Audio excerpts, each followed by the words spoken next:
Welcome to this explainer. I'm so excited and honestly kinda terrified to guide you through this topic today.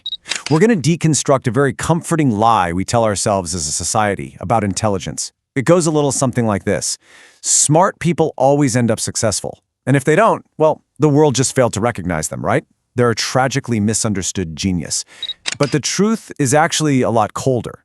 The genius wasn't crushed by the world, they were crushed by themselves. Okay, let's dive right into this with a fascinating piece of history. Back in 1921, a Stanford psychologist named Lewis Terman tested over 250,000 school kids in California. He picked out 1,521 kids who had IQs over 140, calling them as termites, and he tracked them for their entire lives. He was absolutely certain these gifted kids were going to shape the century, but they didn't. Most of them grew up to be dentists, accountants, and mid-level managers. Not a single Nobel Prize among the whole group. Now, on the flip side, look at two boys who were rejected from that very same study because they didn't quite clear the IQ bar. William Shockley and Louis Walter Alvarez. They both went on to win Nobel Prizes in physics. The smartest kids didn't shape the century, the rejects did. And for sure, that is no coincidence. So, what exactly is going on here? Cognitive psychologist Scott Barry Kaufman sums it up perfectly. He says, cognition without execution is a prison built from your own ceiling. You see, highly intelligent people don't fail because they're too smart for the world. They fail because their intelligence is doing all the heavy lifting in their head instead of their hands. They literally get trapped by their own unexecuted potential. Let's look at exactly how this happens. Which brings us to Section 1, the recognition sedative, or why understanding a system feels exactly like doing the work. This is the very first trap, and almost every gifted kid falls right into it. It's called the recognition sedative. You see, the intelligence that gets you so much praise in childhood, it isn't acting as a tool here. It's actually acting as a tranquilizer. It rewards your brain so heavily for simply recognizing a solution that this recognition becomes completely indistinguishable from taking actual action. Just think about that really smart friend of yours who reads every single productivity book on the market, color codes their entire Notion workspace, and feels incredibly equipped to tackle the world. But then you check in 3 months later and absolutely nothing in their life has actually changed. And this brilliantly illustrates exactly why that happens. It's not laziness, guys. It's biology. Neuroscientist Wolfram Schultz spent decades studying primate brains, and he discovered something mind-blowing.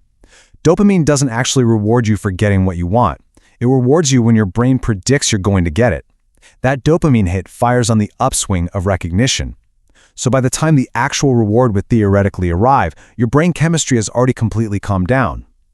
Because a highly intelligent person has this incredibly fast cognitive engine, they recognize the solution instantly. The dopamine fires. They feel this great sense of internal progress, and their body never even has to move. They are literally being paid in counterfeit currency. Moving right along to Section 2, the burden of potential.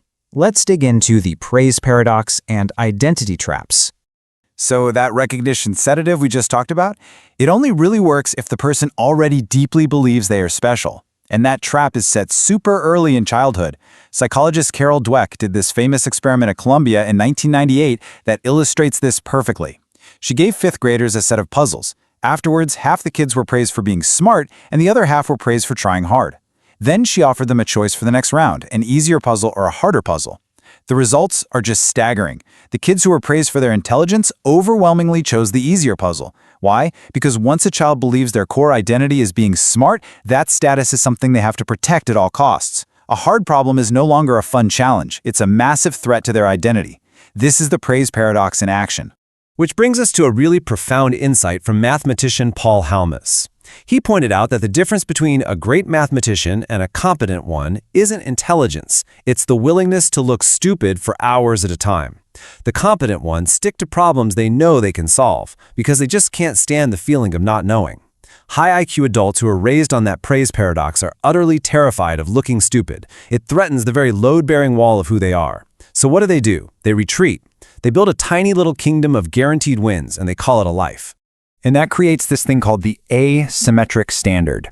Gifted underachievers completely avoid what I like to call the boring mortal middle, where most of life actually happens, because in the middle, your performance can be measured. You might just be completely average for a while. So instead, they split their lives into two extremes. On one hand, they do tasks they've already mastered just to get those small, safe reinforcements. And on the other hand, they fantasize about pursuits so impossibly grand, like rewriting literature or single-handedly disrupting an entire industry, that the complete absence of action requires zero explanation. As long as they never start, they can never fail. But living in fantasy has a very real-world cost. Author David Epstein refers to this as the match quality problem. When you constantly delay testing yourself out in the real world, your judgment about what you're actually suited to do just decays. You end up making life and career choices based on a protracted fantasy rather than tested reality. And honestly, it gets a bit darker. These gifted adults start using their pure potential as internal proof that they are somehow superior to their peers. They'll look at a colleague who actually built a mediocre business or published a forgettable book, and they'll feel superior simply because their own imaginary, unwritten book is flawless. Let's jump to Section 3, the asynchronous mind. What happens when the cognitive engine outpaces the driver? Now, what's really interesting about this slide is we are shifting from psychology over to hard neurology. There is a stark contrast between what we think high IQ means and what it actually means. Having a high IQ only means one specific cluster of your brain is high-performing, your cognition, meaning pattern recognition and verbal reasoning. But the system that actually turns what your brain knows into what your hands do, that's your executive function, which is governed by the prefrontal cortex. And for a lot of highly intelligent people, this area isn't just average, it is actively underdeveloped. Clinical psychologist Peg Dawson calls this asynchronous development, and her work, along with a bunch of fMRI studies from the 2010s, proves this isn't just some neat metaphor. It is observable neurology. The analytical mind might reach adult sophistication by age 12, but the executive function, that ability to organize, plan, initiate, and actually follow through, stays stuck right around age 14. This is exactly why you'll see a brilliant adult who can easily comprehend complex macroeconomic trends, but physically cannot get themselves to pay a simple electricity bill on time. The part of the brain that understands the bill simply isn't functionally connected to the part that actually pays it. And here is the truly terrifying part that all those self-help books will never tell you. Thinking harder about the problem makes the imbalance even worse. If you're stuck in this trap, trying to analyze your way out of it actively pulls more dopamine into the cognitive side of your brain, literally starving the executive side. You are feeding the wrong system. You absolutely cannot think your way into motion. All right, Section 4, the Contempt Reflex, refusing the unglamorous reps. This is essentially the final lock on the door for the gifted underachiever, where the fear of failure puts on a disguise and calls itself high standards. Adam Grant talks about this in his book Hidden Potential. He notes that the highest performers in any field are rarely the most naturally talented. They're simply the ones most willing to do unglamorous work for unglamorous lengths of time. But the gifted adult, they've internalized this idea that their intelligence should be a shortcut. So when they see someone out there networking, self-promoting, or just doing the basic, boring reps, they feel this flicker of contempt. They tell themselves, oh, I would never lower myself to do that. But what they're really saying is, I cannot tolerate being a beginner in front of strangers. They entirely refuse to be visible in a state of mediocrity.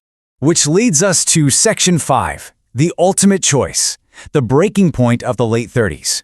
Because eventually, folks, the fantasy runs out of road, and this usually hits people really hard in their late 30s or early 40s. At this breaking point, they look around and suddenly realize that the average peers they used to dismiss have built real things. They've built companies, written books, compounded deep relationships. Meanwhile, the gifted adult only has unrealized concepts. And right here, their life takes one of two shapes. Shape 1, they collapse the lie. They accept being a beginner at 40, they tolerate the humiliation of it, and they finally build something real.